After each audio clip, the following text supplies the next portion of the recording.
لە شەشەمین ساڵیادی ماڵاوی سەرۆک مام جەلال ئەو دیمەنانی کە لەسەر شاشەی کورسات نیوز دەردەکەون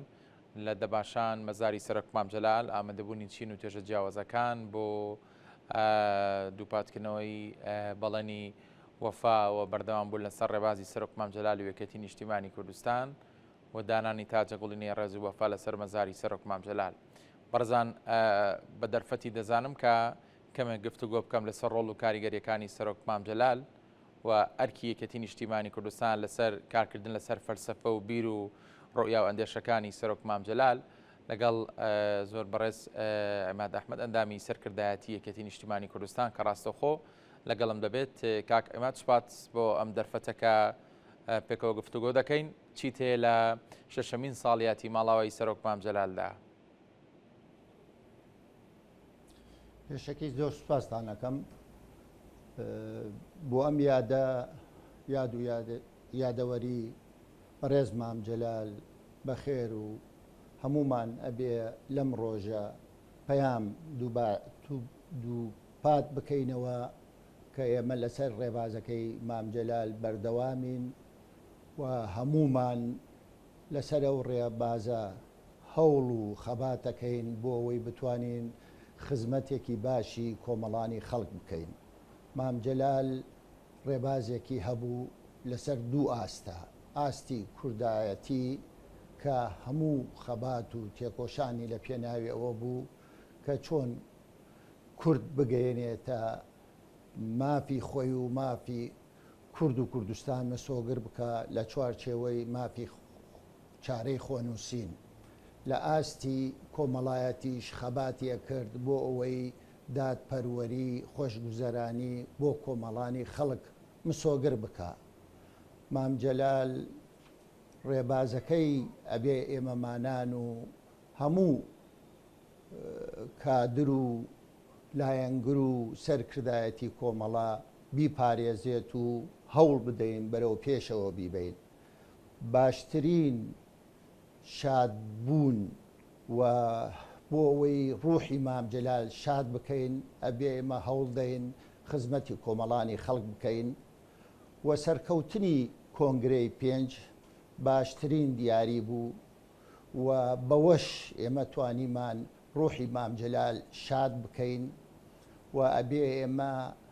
وەکو یەکێتی ئەوەی بەشداری لە کۆنگرەکە کردو لە ناو کۆنگرە بووە و ئەوەی لە دەرەوەی کۆنگرەش بووە ئەبێ هەمومان یەک دەست و یەک دەنگ و ئەو ڕێبازەی مام جەلال بەردەوامی پێ بدەین و بە هەمومانەوە بتوانین خزمەتێکی باشی کۆمەڵانی خەڵک بکەین. مام جەلال بەردەوام لە خەباتا بووە و مام جەلال من زۆر جار لەگەڵ یابوومە لە وەفد و لە سەردان و لەو شوێنانەی کە مام جەلال حزوری هەبووە بەردەوام توانوێتی پەیامی کوردایەتی مافی کورد بەو خەڵکانە بگەیەنێت و داوای مافی چارەی خۆنووسین بۆ گەلی کوردستان بکە. مام جەلال کە لەگەڵ لایەنەکان لەگەڵ شەخسیاتەکان دائەنیشت ئەیتوانی بزانێ چۆن پەیامەکەی بگەیەنێ و ئەو بەرامبەرەکەش وەها احترام و گوێڕایڵی قسەکانی مام جەلالە بوون. زۆر جار ینی سەریان ئەسوڕا ینی حاڵەتێکان لا دروستە بوو کە ئەم پیاوە چەند پوڵە لە ئاستی سیاسی و ئاستی ڕووناکبیری و ئاستی تیوریش. مام جەلال زۆر جار قسەکانی خۆیە کرد بە زمانی گوڵەکە. مام جەلال چەترێک بوو بۆ هەموو کوردستان، بۆ هەموو عێراق، بۆ هەموو لایەنە سیاسیەکان. مام جەلال یەکێتی دامەزراند بۆ خزمەتی کوردستان وەکو ئامرازێک بۆ خزمەتی کوردستان. یەکێتی هەر لە سەرەتای دامەزراندنیەوە مام جەلال هەوڵیاوە بتوانێ خزمەتێکی باشی کۆمەڵانی خەڵک لە ڕێگەی یەکێتیەوە بکرێت و دوای ماوەیەک شۆڕش هەڵگیرسا و بەو شۆڕشە ڕاپەڕین دوایەوە هاتەکایەوە و ئەم دەستکەوتە هاتەکایەوە کە ئیسە هەمومان لەسایەوە حەساوینەتەوە. مام جەلال دایمەن بیری لە لای زەحمەت کێشان بوو، بیری لە لای خان و قوڕەکان بوو، بیری لە لای خۆشگوزەرانی خەڵک بوو. من لە چەند دەورەیەک لە حکوومەت ئیشم کردووە، بەردەوام نەسیحەتی ئەو بۆ ئێمە کە ئەبێ بەردەوام خزمەتی خەڵکی ڕەشوڕووتی کوردستان بکەن، خزمەتی لادیەکان بکەن، ئاوەدانکردنەوە بێنە کوردستان. من جارێک لەگەڵیا بووم لە تەهران، دوای هاتینە سنە، لە سنەوە بە سیارە هاتینە سلەیمانی و بزانم ئێوارەکەی گەیشتین. لە جاتی ئەوەی بچێتە ماڵ هاتە پارکی ئازادی کە تازە خەریک بوون بینایکەن و ئاوەدانیکەنەوە، هاتینە ناو پارکەکە و قسەی لەگەڵ کرێکارەکانیە کرد و وە سەیری پارکەکەیە کرد و زۆری پێخۆش بوو کە ئەم پارکە دروسە بێ. ئینجا ڕۆشتەوە بۆ ماڵی خۆی. من کە لە حکوومەت بووم بەردەوام پرسیاریە کرد ئاستی ئاوی دووکان چەنە، دەربەنی خان چەنە، چەند باران باریوە. ئەمە ئەگەر پیاوێک تێکۆشەرێک خەمی ملەتەکەی نەبێ بۆ بە دوای ئەم شتە بەسیتانە ئەگەڕێت، ئەزانێت چەند ئەمە سوود ئەگەیەنێتە ملەتەکەی. بەردەوام مراقەبەی ئێمەیە کرد کە چۆن خزمەتی کۆمەڵانی خەڵکەکەین. حەزی لە یەک ڕێزیە کرد، حەزیە کرد کە یەکێتی ئامرازێک بێت بۆ خزمەتی کۆمەڵانی خەڵک. مام جەلال کە کۆبوونەوەمان لەگەڵا کرد، سەبرێکی ئەیوبانەی هەبوو بۆ ئەفکار، بۆ ڕێی جیاواز وە گوێی ئەگرت دوایی بە هەمومانەوە بڕیارمانەیە. شکر ئیستا خەیر و خەلەفین لخەیری سەلەف، ئیسا کاک باوڵ و کاک قوباد ئەو دەورەیان کەوتۆتە ئەستۆ، ئەو ئەرکەیان کەوتۆتە ئەستۆ کە درێژە پێدەری ڕێبازەکەی مام جەلال بن و ئەبێ ئێمەمانان هەمومان پشتیوانیان بکەین، هاوکاریان بکەین لەگەڵ هەموو کۆمەڵانی خەڵک و لەگەڵ لایەنگرەکانی یەکێتی بۆ ئەوەی بتوانین خزمەتێکی باشی ملەتەکەمان بکەین. زۆر باشە کاک عماد، دەگەڕێمەوە لای جەنابەت. ئەو دیمەنانەی سەر شاشەی کورسات نیوز لە شاری هەولێر لە بارگای مەکتەبی سیاسی یەکێتی نیشتیمانی کوردستان بە ئامادەبوونی بەشێکی زۆر لە کادرانی یەکێتی نیشتیمانی کوردستان وەفا و دڵسۆزی خۆیان لە ڕێگەی دانانی گوڵی سپی گوڵەگۆک پەیامی ئاشتی بۆ ڕۆحی سەرۆک مام جەلال دادەنێن و جەخت لەوە دەکەنەوە کە بەردەوام دەبن لەسەر ڕێبازی سەرۆک مام جەلال و بڕیاریش وایە کەمێکی دیکە بەڕێز سادی ئەحمەد پیرەندامی سەرکردایەتی یەکێتی نیشتیمانی کوردستان قسە بۆ ماکی کورسات نیوز بکات و وەک ئاماژەم پێدا کە ئەم دیمەنانە شاری هەولێر و بارگای مەکتەبی سیاسی یەکێتی نیشتیمانی کوردستانە لە شاری هەولێر و کادرانی یەکێتی نیشتیمانی کوردستان و ئەندامانی یەکێتی نیشتیمانی کوردستان تاجەگوڵینی خۆیان و پەیامی خۆیان و وەفای خۆیان دووپات دەکەنەوە بۆ یەکێتی نیشتیمانی کوردستان.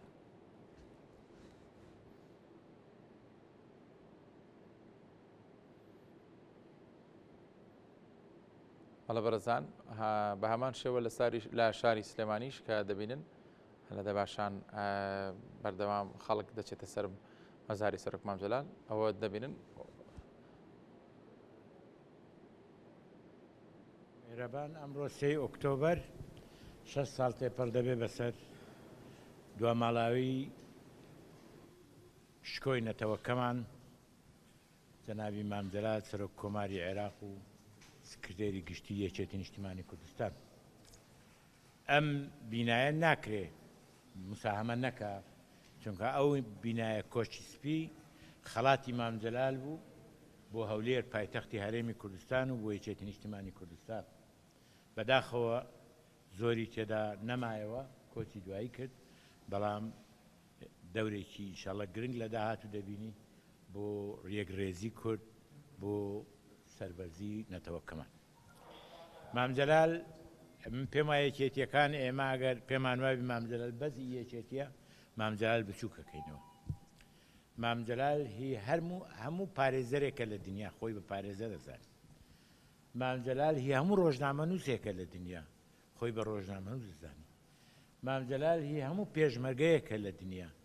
خۆی بە پێشمەرگە دەزانێت. مام جەلال هی هەموو کوردێکە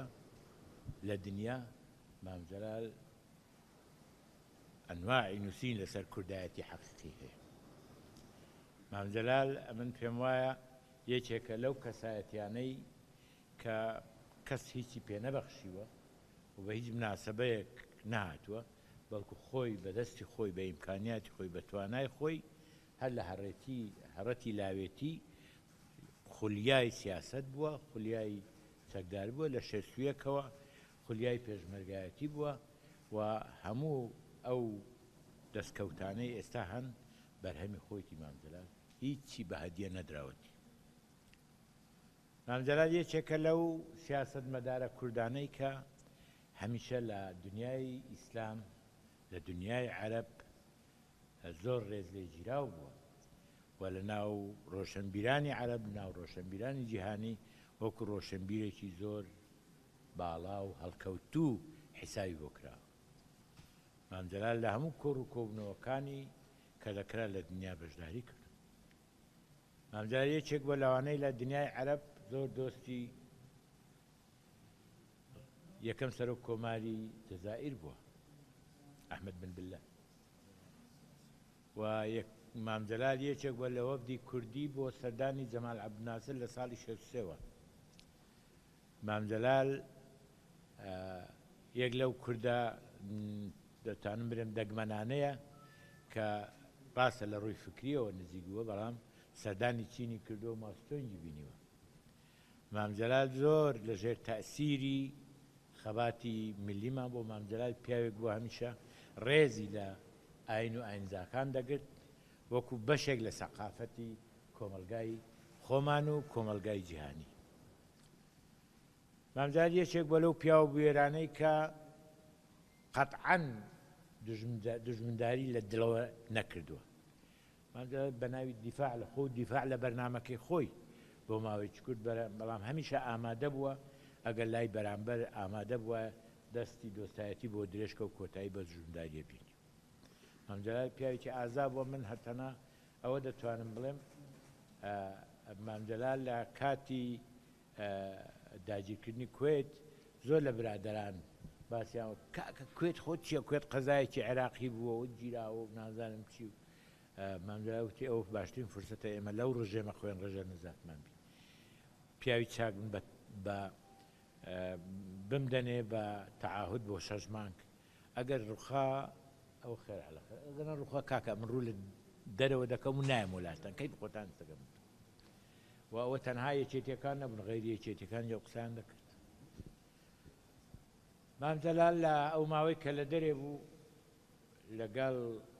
باقی معارزەی عێراقی و بە یارمەتی کاک مەسعودیش کە دەوری ئەساسیان هەبوو هەردووچیان چەتێکی باش بوون بۆ کۆکردنەوەی معارزەی عێراقی چونکە بەشێک لە دەسەڵاتدارانی کۆمەلگای نێونەتەوەی باسی ئەویان دەکرد کە معارزەی عێراقیە گرتوون نییە بەدیل نییە سەدام باشتر بۆ بەدیل نییە و هەموو حیزب و لایەنانەی سونە و شیعە و کورد و تورکمان و مەسیحی کۆبوونەتەوە ئەدی ئەو بەدیل نییە چێ بەدیلە و من دەزانم کە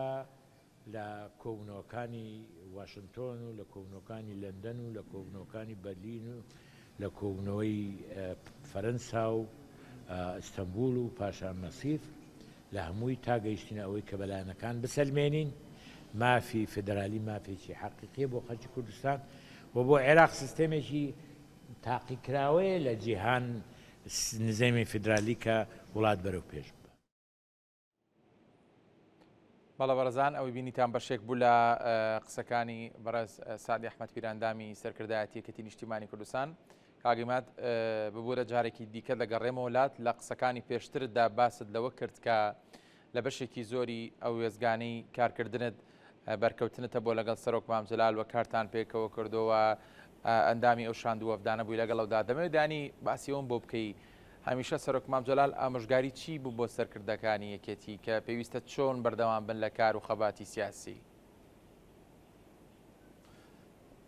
بەردەوام ئەوەی بە ئێمە ئەوت کە ژیانێکی خاکی و لە ناو خەڵکە بژین و بۆ خەڵک بژین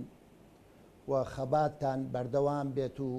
پەروەردەی خۆتان بکەن بخوێننەوە و لەگەڵ براکانتان لەگەڵ هەواڵەکانتان و هاوڕێکانتان ڕاستگۆ بن یەک و یەکگرتوو بن و یەکێتی ئامرازێ وەکو یەکێتی سیرکەن وەکو ئامرازێک بۆ خزمەتی کورد و کوردستان کورد و کوردستان نەکەنە قوربانی یەکێتی ئەبێ ئێمە خۆمان بکەینە قوربانی گەل و نیشتیمان من زۆر جار لەگەڵ مام جەلالە کە باسم کرد لە دەرەوە بوومە ئەم جارەکە لەگەڵ هەواڵ باڤڵ چوونە ئێران لە هەموو دانیشتنەکان لەگەڵ بەرپرسانی ئێرانی سەرەتا وەسفی مام جەلالیانە کرد کە مام جەلال چەند پوڵ بووە چەند کاریگەر بووە و چەند خزمەتی کورد و کوردستان و عێراقی کردووە و جارێک لەگەڵ وەزیری خارجیەکە کە دانیشترمان کرد کاک باڤڵ هەندێک قسەی کرد لە دوایی وەتی تۆ هەندێ لە جیناتی باوکت وەرگردووە ئەوە سیاسەتی باوکتە کە ئێمە بە یەکەوە خەبات بکەین و لەگەڵ هەموو لایەنەکان دەست لەناو دەست یەک بۆ ئەوەی زڵم و ناحەقی نەهێڵین و مام جەلال لە هەر دانیشتنیەکە کە لە کۆبوونەوە بواە لە دانیشتنی احتیادی بواە خۆی خاوەن بڕیار و ئاراستەی کۆبوونەوەکان بەرەو لای خۆی ئەبرد چونکە ئەوەنە بە معلومات بوو ئەوەنە زیرەک بوو ئەوەنە پەرۆش بوو لایەنەکە بەرامبەرەکە ئەبوایە گوێ لێ بگرێ و مام جەلال یەکێک بوو کە ڕێبازێکی هەبوو زۆر جارەڵێن ڕێبازی مام جەلال چییە ڕێبازی مام جەلال خەباتکردنە ڕێبازی مام جەلال خزمەتی خەڵکە ڕێبازی مام جەلال بەردەوام بوونە لەسەر ڕێبازی حەق و دادپەروەری و خۆشگوزەرانی خەڵکی کوردستان و مام جەلال لە عێراق دەورێکی ئەساسی بینی چ لە کاتی معارەزە و چ لە کاتی ڕوخاندنی ڕژێمی بەعسی خوێنمژ و مام جەلال توانی عێراقی تازە لەگەڵ لایەنەکانی تر بێنێتەکایەوە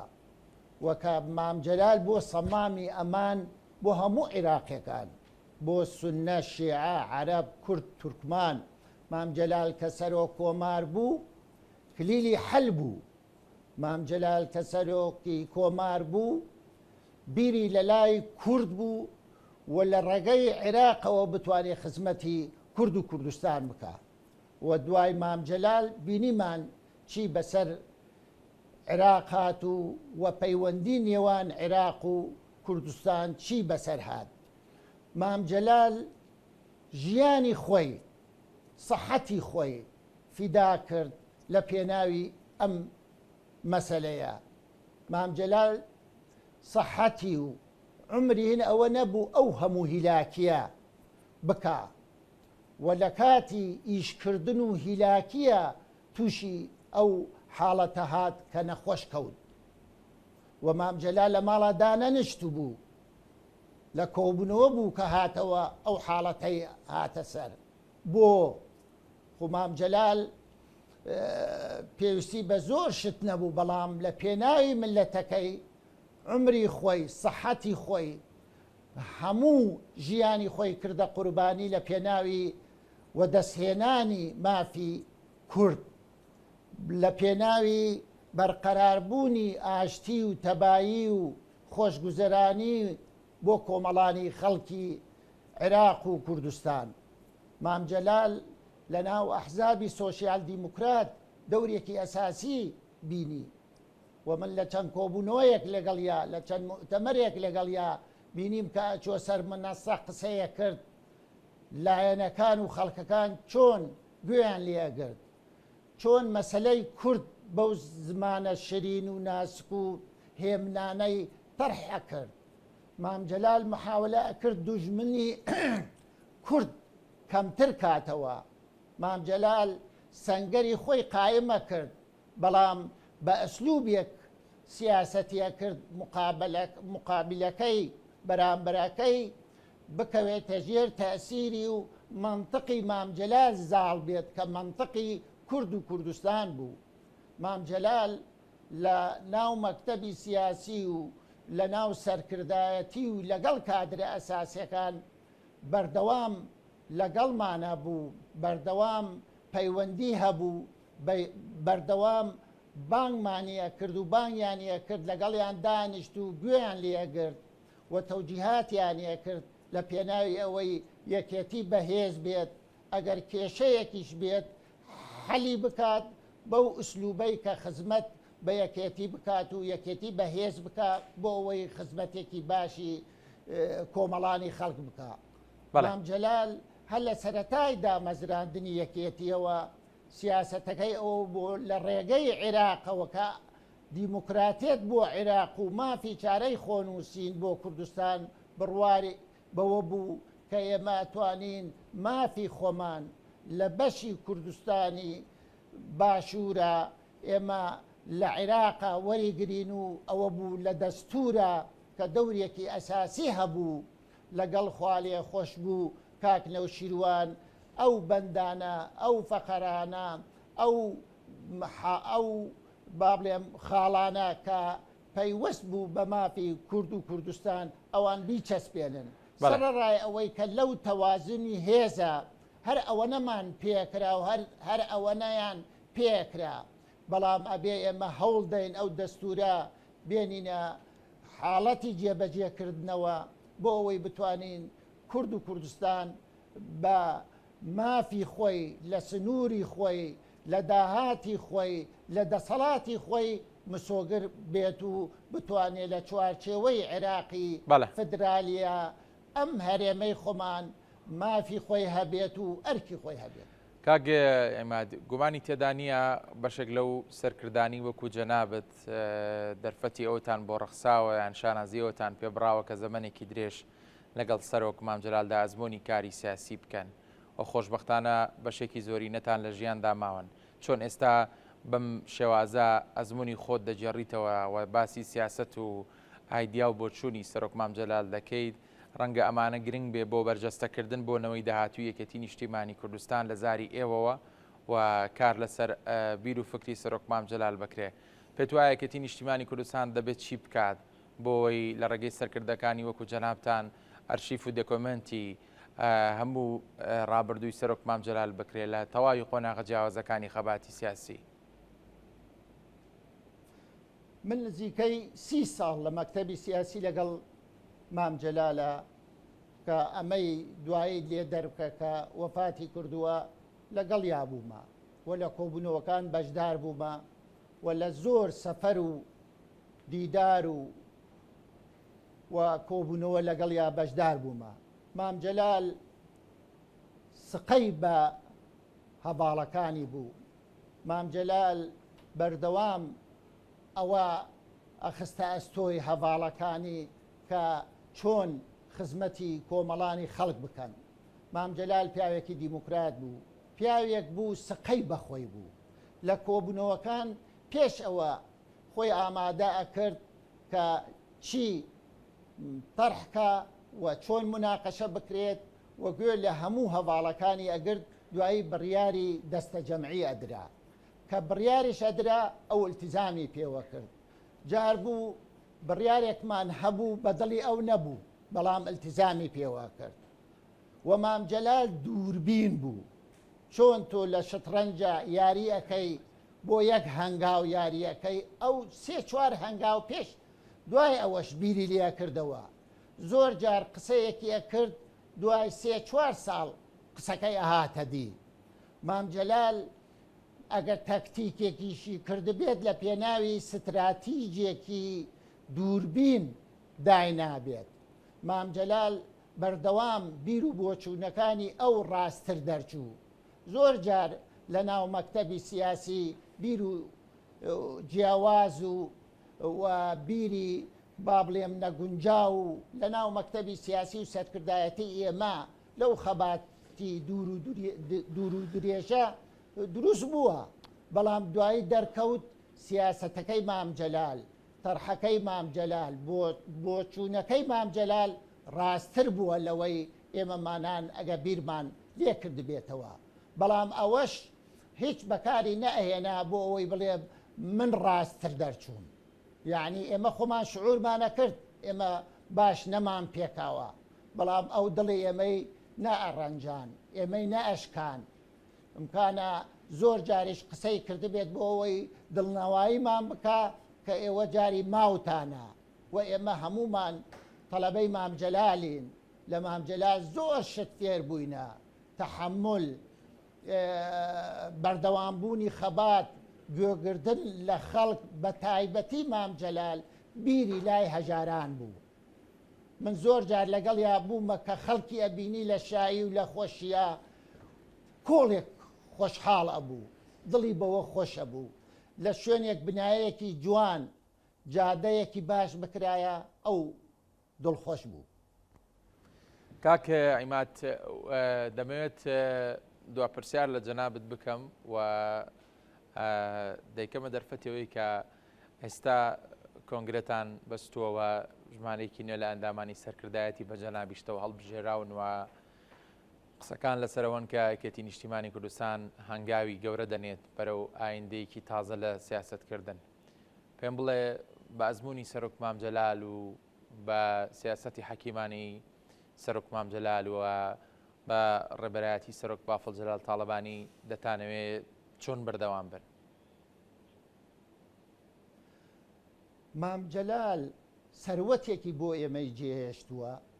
لە ناو کۆمەڵانی خەڵک، لە لای لایەنە سیاسیەکان، لە دەوڵەتان ئەبێ ئێمە ئەو سەروەتە بپارێزین. مام جەلال ئێمەی پەروەردە کردووە و ئێمەش ئیستا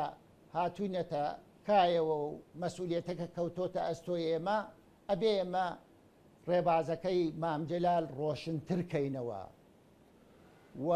خەباتمان لە پێناوی ئەوە بێت مام جەلال وەکو سومبلێک سیرکەین و وەکو ڕابەرێک سیرکەین کە ئەگەر جار هەیە ئیسە هەواڵ باڤڵ لەگەڵ ئێمە کە کۆبنەوە بێت و یا قسەکەین شتێک یەتە ئاراوە پرسیارێکاکە ئەڵێت ئەگەر مام جەلال لە ناومان بواە چییە کرد؟ مقیاسی ئێمە لە کۆبنەوەکانمان دیدی مام جەلالە بۆ کێشەکان،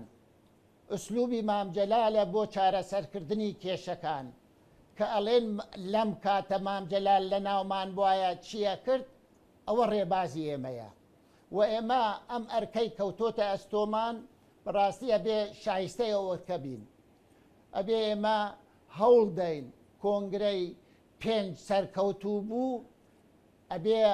ئەو سەرکەوتنە بکەینە عەمەلێک بۆ خزمەتی کۆمەڵانی خەڵک. کۆنگرەی 6 لە کۆنگرەی 5 سەرکەوتوو تر بێت، کۆنگرەی 5 زەمینە خۆشکەرێک بێت بۆ کۆنگرەیەکی تر لەمە سەرکەوتووتر. چونکە ئێمە ڕێبازێکمان هەیە، بەردەوامی هەیە. ڕێبازەکەی ئێمە ڕێبازێک نییە بۆ فترەیەکی زەمەنی بۆ قۆناغێکی تایبەت، نا، ڕێبازی ئێمە ڕێبازی یەکێتی نیشتیمانی کوردستان بەردەوامی هەیە. ئەبێ ئێمە ئەم ئاوەدانیە کە هەیە فراوانتریکەین، ئەم حکوومەتە هەمانە ئەبێ چاکتریکەین، دژی گەندەڵی بین، ئەبێ هەوڵ دەین چاکسازی بکەین، هەوڵ دەین خزمەتی کۆمەڵانی خەڵک زیاترکەین، هەوڵ دەین کێشەکان حەلکەین، هەوڵ دەین ئاوەدانی زیاتر بێنینە وڵاتەکەمان. سەرڕای ئەوەی سە کێشە هەیە، ئەبێ ئەو کێشانە بە ڕوحیەتی کوردانە بە ئەسلوبی مام جەلالانە چارەسەریکەین. یعنی ئێمە بەردەوام وەکو باسم کرد مام جەلال لە مێشکمانە مام جەلال وەکو ڕێباز ئێمە سەیریەکەین ڕاستە مام جەلال ئۆغری ئەبەدی کردووە بەڵام مام جەلال بە ڕوح لە ناومانە مام جەلال بە ڕێباز لە ناومانە ئەبێ ئێمە وەکو ببیلەی چاومان ئەو ڕێبازە بپارێزین بۆ خزمەتی کورد و کوردستان و من دڵنیام ئەم قیادەش ئەم سەرکردایەتیە کە لەم هەڵبژاردنە لە هەڵبژاردننی کۆنگرەی پێنجە متمانەیان هێناوەتە دەست ئەبێ لە ئاستی ئەو مەسئولیەتە بین هەمومان و هەوڵ دەین بە ڕێبازەکەی مام جەلال بە خوێنی گرنگی خوێنی شەهیدان بە ماندووبوونی پێشمەرگەکانمان بە ماندووبوونی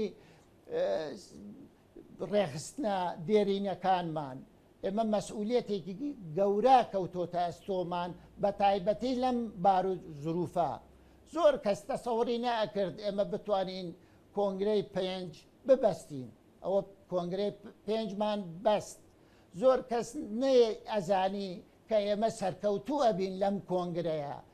وا تەسەوریان کرد ئاسان نییە و دەیان کێشەمان بۆ دروست بێت شکر زاڵ بووین لەسەر کێشەکان و توانیمان کۆنگرەیەکی باش بێنینەکایەوە و بە سەرکەوتووی لێ دەربچین ئەرکی ئێمەی سەرکردایەتیە ئەو بڕیار و ئەو سیاسەتە و ئەو بەرنامەیە کە لە کۆنگرەی پێنج دانراوە بیکەینە عەمەل هەوڵ دەین بیکەینە حاڵەتێک کە کۆمەڵانی خەڵک استفادەی لێ بکە هەوڵ دەین بە هەمومانەوە بتوانین کوردستانێکی جوانتر بەرقەرارتر یەکسانتر بێنینەکایەوە کە خەڵک لە سایەوە بەحەسێتەوە